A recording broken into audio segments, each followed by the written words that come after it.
Bismillahirrahmanirrahim. Assalamualaikum warahmatullahi wabarakatuh. Halo teman-teman semua, apa kabar semuanya? Semoga dalam keadaan baik dan sehat selalu. Kami dari kelompok 4 akan mempresentasikan bagian dari tugas kami. Video ini dibuat untuk memenuhi tugas Tauhid dan Pemikiran Kalam kelas C3. Kami dari kelompok 4 sebagai presentator pertama yaitu saya, Ayu Safitri.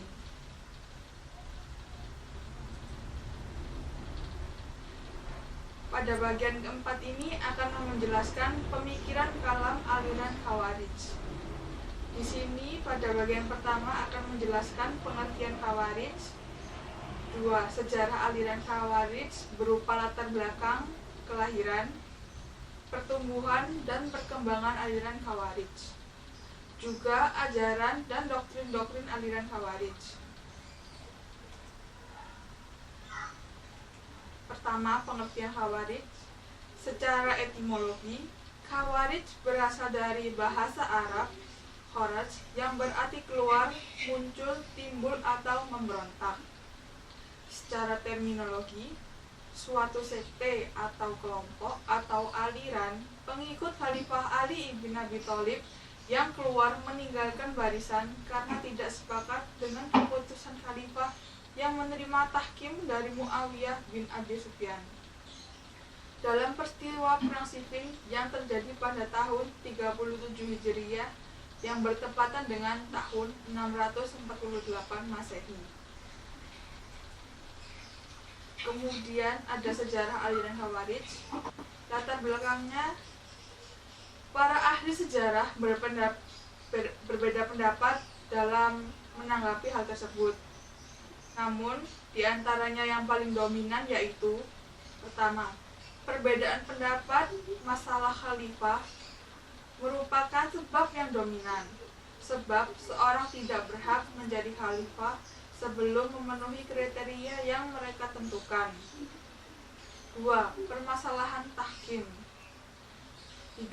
Para penguasa yang dinilai kolusi dan nepotisme serta zolim. 4. Fanatisme terhadap kelompok atau golongan sendiri. 5. Yaitu masalah perekonomian serta kisah seperti kisahnya Dzulkhuwaisirah yang menuduh Nabi SAW tidak berbuat adil dalam membagi harta ghanimah atau rampasan perang. 6. Semangat keagamaan. Kemudian ada pertumbuhan Khawarij. Pertama, Khawarij muncul di zaman Rasulullah. Di antara ulama yang mengambil pendapat ini yaitu Al-Shiratisani, kemudian Ibnu Hazm, kemudian Ibnu Al-Jauzi, dan Al-Jiri. Berdalilkan sebuah hadis yang diriwayatkan oleh Imam Al-Bukhari dan Muslim. Para ulama mengatakan bahwa tokoh Khawarij yang paling pertama adalah Dzulkhuwaisirah, yaitu orang yang menentang kebijakan Rasulullah dalam pembagian emas yang dibawa oleh Ali dari perang Yaman. Kedua, Khawarij muncul di zaman Utsman bin Affan. Di antara ulama yang berpendapat demikian adalah Ibnu Katsir dan Ibnu Abi al-Ijz, yang mereka memaksudkan adalah mereka yang melakukan protes yang berujung pada pembunuhan Khalifah Utsman bin Affan. Ketiga, kelompok yang keluar dari pasukan Ali. Al-Haruriyah atau Al-Khawarij Al-Ula. Kelompok Khawarij pertama diberikan kepada orang-orang yang memisahkan diri dari Ali bin Abu Thalib setelah menerima tahkim.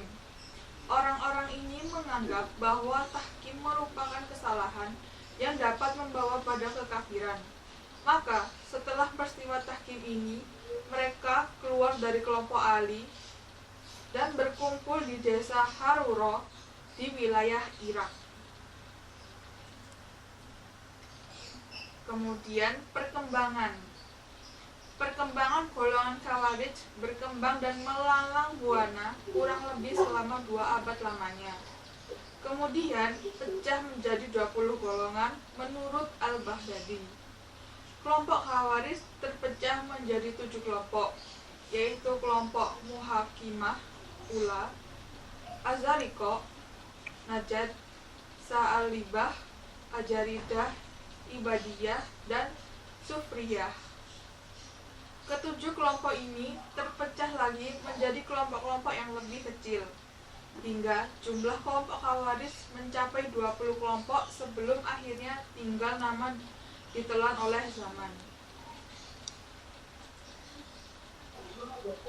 Bagian terakhir yaitu ajaran atau doktrin-doktrin aliran Khawarij. Ciri-ciri dan pokok ajaran aliran Khawarij adalah: 1. Ali bin Abi Thalib, Utsman, dan para pengikut perang Jamal dan yang setuju perundingan antara Ali dan Muawiyah adalah kafir. Setiap umat Muhammad SAW yang berbuat dosa besar sampai meninggal belum bertaubat, mati kafir dan kekal di neraka. 3. Dibolehkan tidak mengikuti dan tidak mentaati aturan kepala khalifah yang zalim dalam pengkhianatan. 4. Tidak ada hukum selain yang bersumber dari Al-Quran, karena mereka menolak hadis Nabi SAW. 5.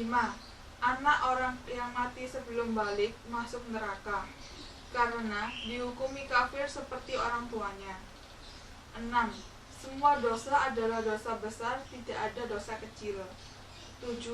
Ibadah termasuk rukun iman, dan lain-lain.